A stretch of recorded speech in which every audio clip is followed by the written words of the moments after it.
Fala, investidor! Seja muito bem-vindo a mais um vídeo aqui no canal Vício de Investidor. De antemão, peço que você deixe o like, se inscreva no canal. Qualquer dúvida você pode jogar aqui nos comentários, que vai estar ajudando bastante a gente aqui a continuar trazendo conteúdo para você, beleza? E se você quer mais conteúdos de formas diferentes, também tem nossas outras redes sociais aqui, é Vício de Investidor no Instagram e no TikTok. Beleza? Vamos lá pro vídeo. Fala, investidor, seja bem-vindo a mais um vídeo aqui no canal Vício de Investidor. Vamos dar continuidade ao resultado do primeiro trimestre agora de 2023. Vamos seguir com a Uzi Minas, que lançou aí resultado no dia 20/4. E aí, para você adquirir as informações que a Uzi Minas vai estar compartilhando com os investidores, é só ir no site dela, procurar a aba Central de Resultados ou Relações com Investidores e vai ter tudo. Você seleciona o ano que você quer aqui, ó, e você pode olhar tudo, apresentações, releases, e se você quiser fazer uma análise mais aprofundada, você olha aí o ITR e olha as teleconferências, beleza, investidor? Vamos lá começar pela apresentação. Apresentação um pouco longa, hein? 63 slides. Hein? Crescimento de volume de venda de aço no mercado doméstico em 7% em relação ao tri passado e 8% em relação ao tri de 22, aumento de 35% de EBITDA ajustado em relação ao quarto tri de 22 e crescimento de todas as unidades de negócio. Curioso, hein? Redução de dívida líquida em 75%. Meu Deus, hein? Aí ficou lindo, viu? Porque a Uzi Minas basicamente tirou o risco. Nossa, aqueles. Se tiver dessa forma mesmo, eles basicamente sanaram o risco dívida, que é o principal risco do mercado de commodities, né? É igual varejo, assim, né? Empresas de commodity surfam o boom de commodities e aí elas começam a lucrar muito porque a margem explode, porque o produto delas explode de valor e aí elas conseguem ganhar muito dinheiro. Mas quando esse cenário inverte e a commodity delas cai de preço até mínimas, algumas empresas não conseguem nem ter margem. Então elas começam a dar prejuízo. E a dívida que elas tinham tomado para crescer começa a correr muito o valor da empresa. Então a Uzi Minas aqui, ó, já antecipou muito o risco dela, reduzindo a alavancagem dela. Então em um ciclo de commodities negativo, ela vai ficar bem tranquila mesmo. Curioso, hein? Legal de verdade isso aqui. Deixa eu reduzir o tamanho que está muito em cima. Pronto. EBITDA ajustado em milhões, deu uma melhorada em relação ao tri passado, mas como a gente vê, um arrefecimento muito forte, provavelmente de sua commodity, porque olha aqui, caiu 50% em relação ao mesmo tri de 2022 e a receita está quase igual, sabe? Então o preço da commodity influencia muito no resultado da empresa. Olha o lucro líquido, saiu de 1,2 bi para 544, realmente bem preocupante. Então assim, o cenário está invertendo para essas empresas e pode ser que ela fique mais barata ainda. Eu não sei nem quanto é que ela está hoje em dia. Vamos ver. De um ano para cá reduziu aí 40% de valor. Do topo ela caiu 70%. Tá ok. Mas cara, ela também não surfou nada, né? Surfou um pouquinho, né? Saiu de R$4, subiu a 400%, né? Mas nem se compara, cara. Olha aqui, quando você pega a GGBR, de um ano pra cá ela tá flat, olha, 4%. E quando você pega em 5 anos, ela tá positiva, mesmo com o ciclo invertendo, sabe? Caiu só 27%. E quando você comprou aqui no low, você ainda tá muito positivo, sabe? Se você pegar a CSNA, também, cara. Ó, não, tá ruim, né? Caiu 34%. E no ano ainda está muito positiva. A CSNA saiu de 6, foi para 50. Então foi muito melhor do que a Uzi Minas. Não sei o porquê, talvez sejam características de produtos diferentes ou talvez qualidade da empresa. Quando a gente pega a Ferbasa então, cara, nem se compara, porque a Ferbasa negocia uma commodity um pouco mais premium, que é o ferro cromo. Então, tipo, ela vai sofrer bem menos. Tem uma frente de negociação bem melhor, só ela produz, sabe? É bem melhor ela aqui de escolha, sabe, para o setor de commodities. Mas vamos lá, vamos seguir aqui na apresentação da Uzi Minas e ver o que a gente pode tirar dela, né? De cara a gente já vê aqui que ela sofre muito com a redução da commodity dela, né? Olha, eles têm um setor de mineração também, curioso. Vendas de minério de ferro, eles também são expostos a minério de ferro, não é só aço não. Bacana. Estoques de aço, olha, tá explicado, cara. O preço do mundo tá derretendo porque os estoques estão aumentando, é inevitável. É isto. Seguimos aqui, preparação de proforma, caixa equivalente, redução de 846 milhões de dívida líquida com aumento de caixa. Não, eles estão falando que a dívida reduziu porque aumentou o caixa e aí a alavancagem caiu. Não, não interessa isso assim não. Eles têm que pagar a dívida. Caixa, dívida bruta, dívida líquida e alavancagem. Beleza. Não, a dívida segue, né? Tipo assim, a dívida ainda existe, eles não pagaram não anteciparam nada não. O caixa dela na moeda local está de 4,9 e tem um que é na moeda estrangeira. E a dívida local é de 0,5 e a dívida estrangeira é de 3,8. Você já vê um descasamento, né? Porque assim, se a maior parte da dívida dela é na moeda estrangeira, o caixa dela tinha que ser na moeda estrangeira também, mas a maior parte do caixa dela está na moeda local. Isso é um descasamento. Talvez eles estejam fazendo isso para aproveitar o resultado financeiro. Muita gente hoje está trazendo dinheiro para o Brasil por causa do nosso juros positivo, né? Juro real positivo a gente está dando por causa da nossa Selic alta. Talvez faça sentido, mas é um trade econômico, entendeu? Não é o correto a ser feito quando você não pensa em lucrar ao estar exposto a uma moeda. Então o certo aqui é o que? Se eles têm 3,8 bi em dívida externa estrangeira, eles teriam que ter 3,8 bi de moeda estrangeira, que é na moeda da dívida deles. E não tá descorrelacionado. Estão correndo risco? Estão. Mas eles estão sendo remunerados por isso, porque se está em caixa, eles estão ganhando dinheiro com os juros reais do Brasil. Então tem esse risco. Por isso que o dólar não explodiu aqui, né? Porque o nosso juro real está alto, então muita gente injeta dólar, troca por real e ganha os juros, né? Tem isso. Mas é um risco, né? E tem outro detalhe, né? Tipo, o prazo de dívida dela é bem alongado, né? A gente está em 2023 e ela tem nada a ser pago nos próximos 3 anos. Só 3,8 bi em 2026, sabe? Então, assim, se o ciclo de commodities foi em 2020, 2021, começou a arrefecer em 2022 e a gente está vendo um low em 2023, a gente pode continuar vendo um low em 2023, 24, 25, 26 e talvez 26 volte a melhorar, sabe? Claro, o ciclo de commodities geralmente é em torno de 8, 10, às vezes 15 anos. É bem mais alongado do que eu falei aqui, mas é uma possibilidade, né? Talvez eles estejam esperando que aqui seja o fundo de verdade e aí eles estão preparados para não ter que enfrentar isso com a dívida a ser paga, né? Enfim, vamos dar uma olhada aqui. Pelo menos a dívida tá tranquilo, que é o que mais assusta nesse setor. É só esse adendo aqui que teoricamente não era para estar em moeda local, era para estar em moeda estrangeira. Mas tem o adendo dos juros reais aí positivos que o Brasil está dando. Então eles podem estar até ganhando dinheiro com isso. Olha, eles têm até fatores ESG aqui a serem comentados, olha, metas ESG. Legal.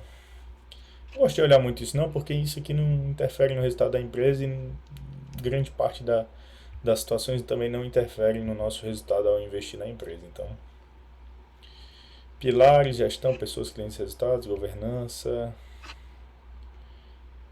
Aqui ele vai dar uma apresentação, uma visão geral do que é a empresa.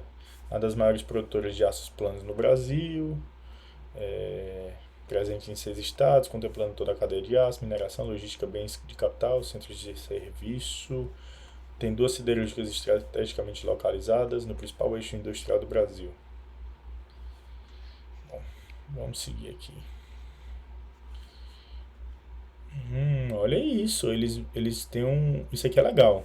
Destaques financeiros. Poucas empresas trazem isso aqui. Geralmente olha, eles trazem o crescimento da receita deles ano após ano. E, tipo assim, 2017 era 10 bi, 2018, 13, 2019, 14, 2020, 16, 2021, 33. Então a gente pode ver um crescimento bem robusto da receita da Uzi Minas, sabe? Mas, claro, eu posso não estar sendo claro aqui. o boom de commodities não começou em 2022 não, tá, investidor? O low, o fundo de verdade foi ali 2015, 2016. Então a gente vê esse crescimento aqui alto nos últimos anos, é irreal. Seria interessante se eles estivessem colocando aqui um comparativo desde 2020. Rodrigo, mas 2020 são 20 anos, 23 anos, não é muita coisa? É, mas como a gente está falando de um setor de commodity, que os ciclos são longos, a gente precisa saber o comportamento da receita, das margens, dos lucros ao longo de todo esse período. Por exemplo, se a gente jogar aqui no Fundamentei, fica mais simples de ver isso. Olha aqui. Olha, é claro que eles vão trazer um relatório desde 2017, porque foi o ano que eles voltaram a lucrar. Aí é mole, pô. Aí é mole mostrar que a margem melhora todo ano, que o ROI melhora todo ano, entendeu? Que o lucro vem crescendo. Aí é mole. Mas mostrar que em 2015, 2016 eles deram prejuízo, eles não querem, né? Entendeu? Mas pelo menos quando você pega numa foto grande, desde 2020, apenas em 2002, 2011, 2015, 2016 eles deram prejuízo. E aí foi momentos onde a alavancagem subiu muito e tal. Mas bem tranquilo, viu? Eu esperava algo pior da Uzi Minas, mas aparentemente tranquilo. E hoje a alavancagem é super baixa, sabe? O que você pode até ignorar isso aqui, porque se o EBITDA virar zero, eles têm caixa para bancar a dívida. E é uma dívida que é só daqui para 2026, entendeu? Então a empresa tá bem tranquila. O que é ruim, né? Tipo, é muito esses altos e baixos. Então o investidor que investe em empresas de commodity, ele tem que saber que ele vive de ciclos. Olha, o cara que comprou aqui, ó, ficou milionário em 2008, assim, ó, 5 anos depois. Mas aí também os milhões que ele conseguiu depois de 2008 derreteu aqui, olha. E aí veio outro ciclo e melhorou de novo. Aí veio o Dilma e problemas de commodity novamente, aí derreteu de novo. Então é esse zigue-zague. Para você que investe em empresas de commodity, tem que lembrar que é muito isso. O que me deixa um pouco pé atrás com a Uzi Minas? Não era para ser um zigue-zague lateral, que depende única e exclusivamente do preço da cotação, entendeu? Eu vou trazer talvez a GGBR seja um caso melhor de você entender o que eu quero dizer. Ao longo dos ciclos tem que acontecer isso aqui, olha. Tipo, a GGBR sobe, aí quando cai, ela cai menos do que era antes. E aí quando ela sobe mais. Então assim, ó, ela já falhou aqui nesse quesito, já era para ter subido mais aqui. Talvez o boom de commodities aqui não seja um boom de commodities real, né? Talvez aqui em 2010 tenha começado a derrocada mesmo, porque aqui foi o crash, né, de 2008 lá da Bolsa dos Estados Unidos, da crise subprime. Aí talvez isso tenha feito os preços de verdade e as commodities ainda tivessem em alta e aí fez ela subir. E aí aqui começou o problema das commodities. E agora o boom novamente. E a gente vê que a gente está em topo. Então talvez não seja interessante você estar se expondo a elas no cenário atual, sabe? Porque um dia uma situação como essa vai acontecer de novo. Vamos ver se a CSNA é algo semelhante. A CSNA é algo semelhante também, olha. Algo semelhante, anda muito igual, sabe? E eu acabei de mostrar 3 empresas que são diferentes. Uma pode ter uma gestão muito melhor do que a outra, e você vê que os ciclos tipo, são bem semelhantes entre si. A CSNA talvez tenha até mais qualidade do que as demais, olha, porque no boom de 2008 ela chegou a 19, caiu e chegou muito próximo de 2019 de novo. E nesse último boom ela valorizou muito mais do que as outras. Então tudo são detalhes, qualidade da empresa, entendeu? Tem que avaliar tudo, principalmente nesse setor que é um setor mais detalhista, sabe? Mais complicado, que vive de ciclos. Aqui mostra também quem são os donos da empresa, né? Grupo Nippon, Grupo Ternium, que é o Grupo Tenaris, também, né? Nossa, essa empresa é boa, viu? Para estudar depois, lá fora, Tenaris. Eles investem no setor aí de petróleo. É bem interessante depois dar um estudado no case deles. Bom, vamos dar uma olhadinha nas próximas aí.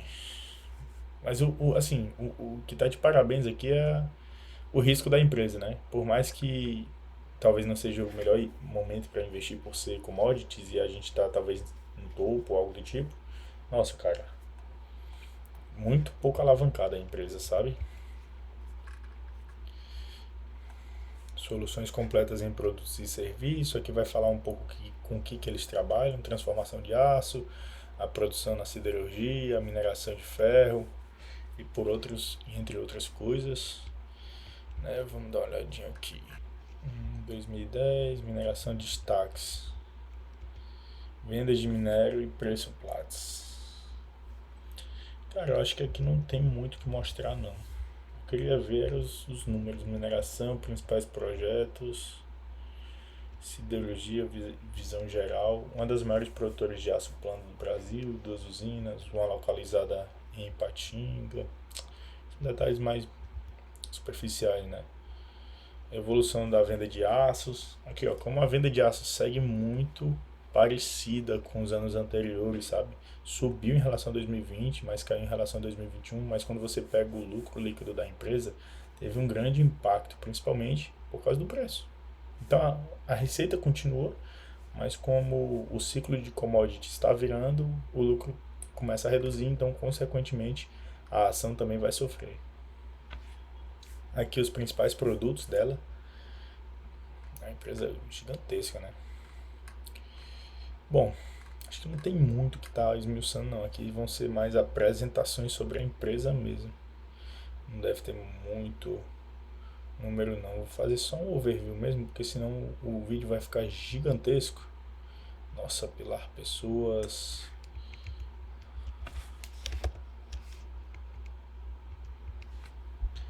Vou só dar uma passada por cima para ver se tem alguma coisa mais relevante: educação, projeto, fundação, hospital, resultados. Aqui, ó, receita líquida praticamente, tipo, não reduziu tanto assim, mas quando você pega o lucro líquido ele caiu um absurdo.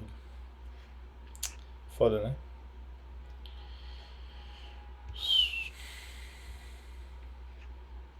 E ainda é uma receita muito acima em relação aos anos anteriores. Endividamento muito tranquilo. Isso aqui é a principal preocupação na minha visão sobre a empresa, sabe? Aí depois vem qualidade, entre outras coisas. Dívida em dólar está em 62%, né, velho? A dívida está em dólar. Entendeu, né? Se 62% da dívida está em dólar, 62% do caixa teria que estar em dólar também. Seria uma medida mais conservadora. Mas eles estão apostando aí que o juro real do Brasil vai ser mais interessante do que manter a moeda em dólar. Talvez, imagino eu, né? Mas eu não cheguei a ler nada como explicativo deles aqui não. Meio século de liderança, principais destaques. Não. Bom, o GGBR é bem simples, sabe? Eu acho que a análise é muito mais macroeconômica do que micro. E a principal análise foi feita, a dívida dela tá tranquila, acabou. Eles vão ganhar dinheiro quando o ciclo de commodities dele estiver em alta, quando o minério de ferro estiver lá no topo, aí vão ganhar muito. E aí a ação, consequentemente, vai subir muito e vai pagar muito dividendo. E aí, conforme começar a cair, eles começam a lucrar menos e distribuir menos dividendos. Transformação de aço, ajuste, consolidado. O que eu acho ruim é porque esse comparativo ano contra ano, trimestre contra trimestre, é uma janela muito curta para esse setor, na minha visão, sabe? É muito curto. Nossa, eles têm uma margem muito grande de mineração, né? Enquanto siderurgia é 4%, 6,9%. Aqui mineração, 32, 21. Hein? Olhando contra ano eles trouxeram. Consolidado aqui, olha. A margem reduziu muito, né? Por causa dos preços reduzindo. Consequentemente o lucro também, né? O lucro de 2021 foi 11 bi, enquanto de 2022 foi 2,5. Então, tipo assim, queda absurda por causa do ciclo. Então você também, investidor, tem que ter noção disso. Então fica muito difícil você investir numa empresa dessa e não ter uma gestão de carteira muito ativa. Porque você tem que ter noção, tipo assim, olha, eu quero ter 5% em minério, em commodities assim, que são voláteis. Aí se a ação da Uzi Minas sai de R$ 5 e vai para 20, 30, você tem que começar a vender nesse meio caminho. Porque você tem que ter a plena convicção de que ela não vai se permanecer naquele preço. Porque quando o ciclo inverter novamente, ela vai sair de 30 para 25, para 20, para 15. Só que o que eu falo aqui é o quê? Se a empresa é boa, na baixa da commodity, a empresa vai valer, assim, sei lá, 5, 6 reais. E na alta ela vai valer 30, 35. E aí quando esse cenário inverter, não é para ela voltar para os 6 reais, é para ela voltar para o 9, 10. O fundo dela sempre tem que ser superior ao fundo anterior e o topo sempre superior ao topo anterior, né? Isso mostra que a empresa está evoluindo além da variação do preço da commodity. E você tem que ver o que? Produção. Se a Usiminas está aumentando produção, por quê? Porque se ela receita mais, ela aumenta consequentemente o seu lucro, não tanto quanto o aumento do preço da sua commodity, mas aumenta e é melhor. Por isso que hoje eu prefiro empresas petrolíferas, porque elas estão aumentando muito a produção. Então você pode ver aí a PetroRecôncavo, a 3R, a PetroRio, não estão sofrendo muito, porque o petróleo é mais uma commodity OPEX, ou seja, você não gasta para investir, você gasta no seu dia a dia. E também porque elas aumentam muito a produção. Então fica bem mais simples você optar por essas empresas. Mas se você quiser optar por essas aqui também e quem sabe acertar um fundo e ter 200, 300, 400, 500% de rentabilidade, é possível. Mas você tem que ter noção que são empresas mais complicadas. Nossa, 63 slides. Complicado, né? Não sei se eles falam aqui de produção.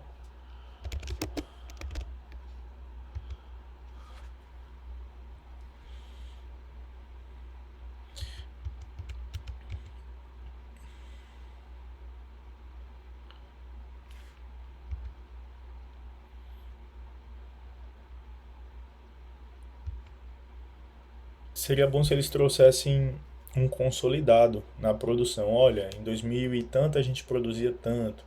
Em 2010 a gente produzia X, em 2015 a gente produzia 2x, para mostrar que a empresa segue aumentando produção.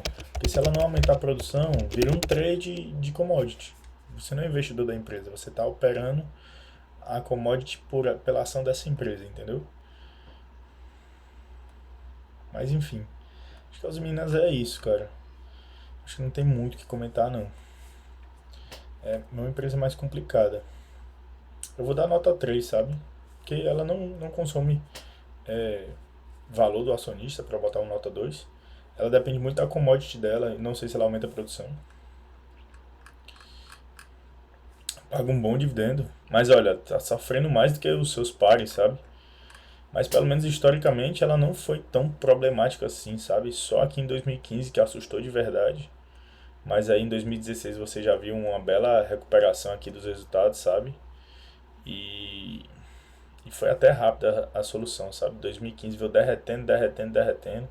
E aí no começo de 2016, com os resultados vindo melhores, olha, você já vê uma recuperação da ação de uma forma significativa.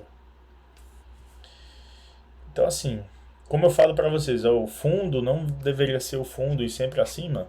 Se assim, olha, a R$ 2 foi o fundo dela mais recente, né, digamos assim. E aí depois o fundo mais recente foi a 4 e agora tá a 7. Então talvez estejamos em momentos um pouco interessantes para comprar os Minas. Não posso dizer com toda certeza, porque sempre existiram altas e baixas, sabe? Mas tá começando a ficar interessante. Mas como foi mostrado aqui, olha, nunca nem chegou perto do seu auge anterior. Quando você compara com outros pares, né? Vamos botar a CSNA aqui, que o padrão de aço dela eu acho que é mais semelhante ao da Uzi Minas. Quando você compara a GGBR, nem tanto assim. Tá bem melhor, né? O fundo aqui em 2015, 2016 foi 2,50, aí depois na pandemia foi 5,50 e agora tá 15. Nossa, tá 3 vezes em relação a 2020, sabe? Os Minas bem mais tranquila do que a, pelo menos na cotação, né? Nos números são bem parecidos, né? Prejuízo em 2015 não foi tanto quanto ela. E olha, de 2021 para 2022 também, né? Tipo, caiu muito absurdamente o lucro igual aos Minas. Então, assim, se você quer decidir qual siderúrgica você pretende investir, cara, você tem que olhar qual aumenta a produção mais ao longo dos anos. Eu, sinceramente, não acho um setor tão interessante assim, porque depende muito do ciclo de commodities, cara, muito mesmo.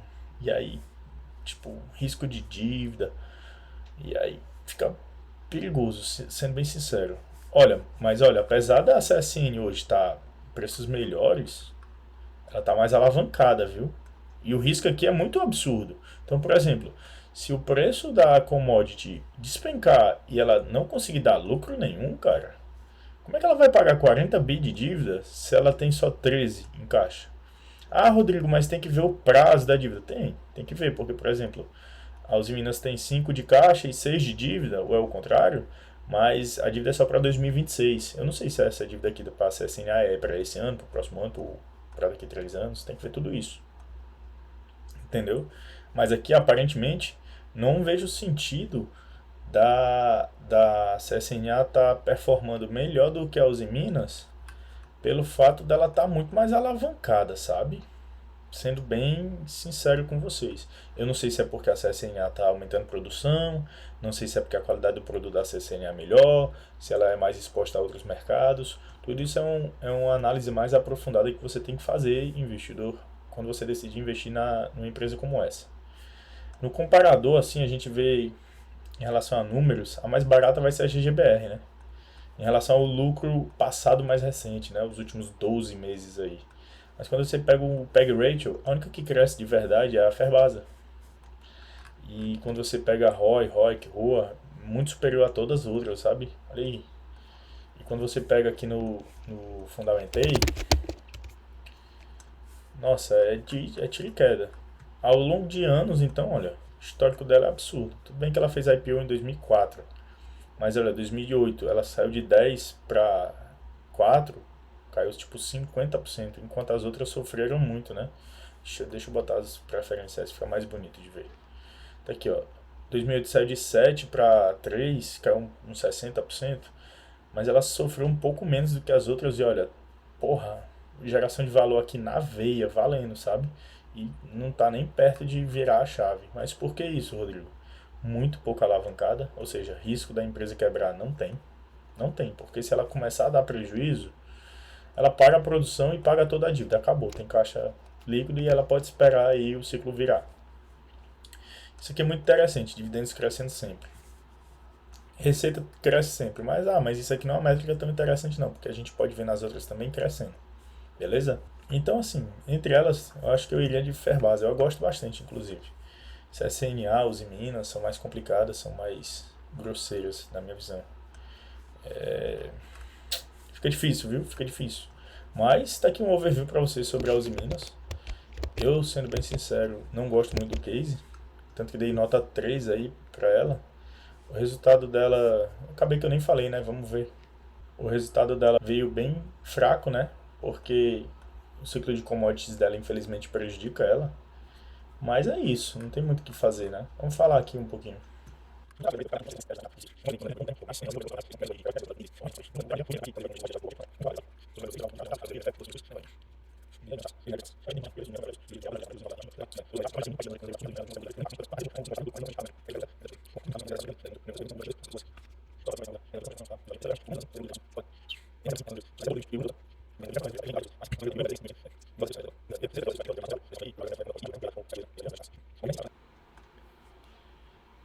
É, investidor. Acho que foi isso. Principais pontos da empresa aí, pontos positivos, pontos negativos que eu não cheguei a verificar, que no caso seria a produção dela. Não pesquisei por cima, não cheguei a ver se ela informa aumento de produção, algo do tipo. E elenquei aqui 3 pontos principais a você estar avaliando em empresas de commodity. É sempre importante relembrar isso. Deu uma nota 3 porque eu não gosto muito do setor, não gosto muito de empresas assim. Então é muito pessoal. E eu acho que, tipo assim, para ser uma nota 5 é tipo uma Ferbasa, que mesmo com o ciclo de commodity dela, ela segue aumentando a produção, segue crescendo. Ou então a PetroRio pro petróleo, entendeu? Por aí vai. Foi isso, espero que tenham gostado. Se você gostou, deixa o seu like, comenta, se inscreve no canal e comenta qualquer coisa aqui, tire suas dúvidas. Vamos conversar que é sempre bom pra gente estar trazendo mais conteúdo aqui pra você, pra mim e pra outras pessoas. Beleza, investidor? Um abraço e bons investimentos.